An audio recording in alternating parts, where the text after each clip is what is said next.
ആലത്തൂർ മണ്ഡലത്തിലെ ഗ്രാമീണ റോഡുകൾ നവീകരിക്കുന്നതിന് 17 കോടി രൂപ അനുവദിച്ചതായി കെ.ഡി. പ്രസന്നൻ എം.എൽ.എ. അറിയിച്ചു. കേരളത്തിലാകെ ഗ്രാമീണ റോഡുകൾ നവീകരിക്കുന്ന പദ്ധതി പ്രകാരം ആലത്തൂർ മണ്ഡലത്തിൽ 6 കോടി രൂപയുടെ പ്രവൃത്തികൾക്ക് ഫെബ്രുവരി മാസത്തിൽ ഭരണാനുമതി ലഭിച്ചിരുന്നു. അതേസമയം പുതിയ ബജറ്റിൽ 4 കോടി രൂപയും അനുവദിച്ചു. ഇതുകൂടാതെയാണ് കെ.ഡി. പ്രസന്നൻ എം.എൽ.എയുടെ പ്രത്യേക ആവശ്യപ്രകാരം മുൻ വർഷത്തെ ബജറ്റിൽ അനുവദിച്ച 7 കോടി രൂപയുടെ ഗ്രാമീണ റോഡ് നവീകരണ പ്രവൃത്തികൾക്ക് ഭരണാനുമതി ലഭിച്ചത്. വണ്ടാഴി പഞ്ചായത്ത് മുടപ്പലൂർ മാത്തൂർ റോഡിന് 50 ലക്ഷം, മേത്താങ്കോട് കിഴക്കേത്തറ പാലമുക്ക് റോഡിന് 50 ലക്ഷം, പൈതല ഒലിങ്കടവ് റോഡിന് 20 ലക്ഷം, കിഴക്കഞ്ചേരി പഞ്ചായത്ത് വാൽക്കുളമ്പ പനങ്കുറ്റി പന്തലാമ്പാടം റോഡിന് 30 ലക്ഷം എന്നിങ്ങനെ അനുവദിച്ചിട്ടുണ്ട്. പാണ്ടാങ്കോട് കറ്റംകോട് വേളാമ്പുഴ റോഡിന് 50 ലക്ഷം രൂപയും, തേങ്കുറിശ്ശി പഞ്ചായത്ത് ഇലമന്നം ചെറുതുപ്പല്ലൂർ റോഡിന് 50 ലക്ഷം രൂപയും, പൂശാരിമേട് തില്ലങ്കാട് ലിങ്ക് റോഡിന് 30 ലക്ഷം രൂപയും അനുവദിച്ചു. Erimayur panchayat Kuthirappara Kannampulli road, Thrippalur Kumbarathara Pullode road, Kuzhalmannam panchayat Kanjirampallam Nelliyamkad road, Nuchulli Manjadi Chithali പാലം ബാലചന്ദ്രൻ മെമ്മോറിയൽ റോഡ് എന്നിവയുടെ നവീകരണത്തിന് 50 ലക്ഷം രൂപ വീതവും അനുവദിച്ചിട്ടുണ്ട്.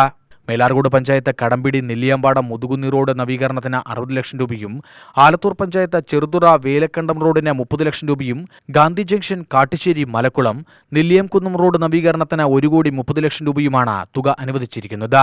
നടപടികൾ പൂർത്തിയാക്കി ഏപ്രിൽ മെയ് മാസങ്ങളിൽ പ്രവൃത്തികൾ ആരംഭിക്കുമെന്ന് കെ.ഡി. പ്രസന്നൻ എം.എൽ.എ. അറിയിച്ചു. ആലത്തൂർ അസംബ്ലി മണ്ഡലത്തിൽ 6 കോടി രൂപ അനുവദിക്കുകയും അതിൻ്റെ മറ്റ് നടപടിക്രമങ്ങളിലേക്ക് ഈ മണ്ഡലം കടക്കുകയും ചെയ്തു കഴിഞ്ഞിരിക്കുകയാണ്. സാങ്കേതിക അനുമതി ഉൾപ്പെടെ ഇപ്പോൾ ലഭ്യമായി കഴിഞ്ഞു. ഈ ബജറ്റിൽ ഈ മണ്ഡലത്തിന് പ്രത്യേകമായി 4 കോടി രൂപ കൂടി ഈ ഗ്രാമീണ റോഡ് നവീകരണത്തിന് അനുവദിക്കുന്ന സ്ഥിതിയുണ്ടായത്.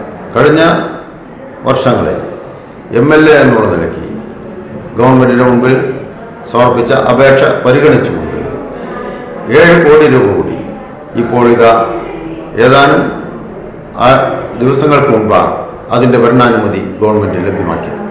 ആ 7 കോടി രൂപയും ഇത്തരം ഗ്രാമീണ റോഡുകൾ നവീകരിക്കാൻ വേണ്ടി തന്നെയാണ് വിനിയോഗിക്കാൻ വേണ്ടി പോകുന്നത്.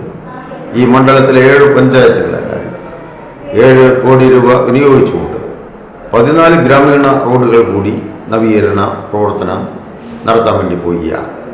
അങ്ങനെ നേരത്തെ സൂചിപ്പിച്ച 6 കോടി, ബജറ്റിൻ്റെ 4 കോടി, ആ 10 കോടിക്ക് പുറമെ പ്രത്യേകമായി ഇപ്പോൾ ഭരണാനുമതി ലഭിച്ച ഈ 7 കോടിയും ഉൾപ്പെടെ 17 കോടി രൂപ മുടക്കിക്കൊണ്ടുള്ള ഗ്രാമീണ റോഡുകളുടെ നവീകരണം ഈ ഏപ്രിൽ മെയ് മാസങ്ങളിൽ തന്നെ ആരംഭിക്കാൻ കഴിയും, ഭൂരിപക്ഷവും പൂർത്തീകരിക്കാൻ കഴിയും എന്നാണ് ഞാൻ പ്രതീക്ഷിക്കുന്നത്.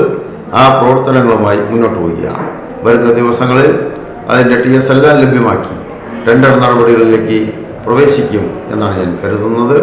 എന്തായാലും നമ്മുടെ ഗ്രാമീണ റോഡുകൾ ജലജീവൻ മിഷൻ്റെ പ്രവർത്തനങ്ങളും എല്ലാം വന്ന സാഹചര്യത്തിൽ വലിയ ശോചനീയമായ അവസ്ഥയാണ് നേരിടുന്നത്. ആ ശോചനീയമായ പരിസ്ഥിതി പരിഹരിക്കാൻ ആലത്തൂർ മണ്ഡലത്തിൽ 17 കോടിയുടെ നവീകരണ പ്രവർത്തനങ്ങൾ നടത്താൻ കഴിയുന്നതിൽ അതിയായ സന്തോഷം നിങ്ങളെപ്പോലെ തന്നെ ഞാൻ രേഖപ്പെടുത്തുകയാണ്. UTV news, Palakkad.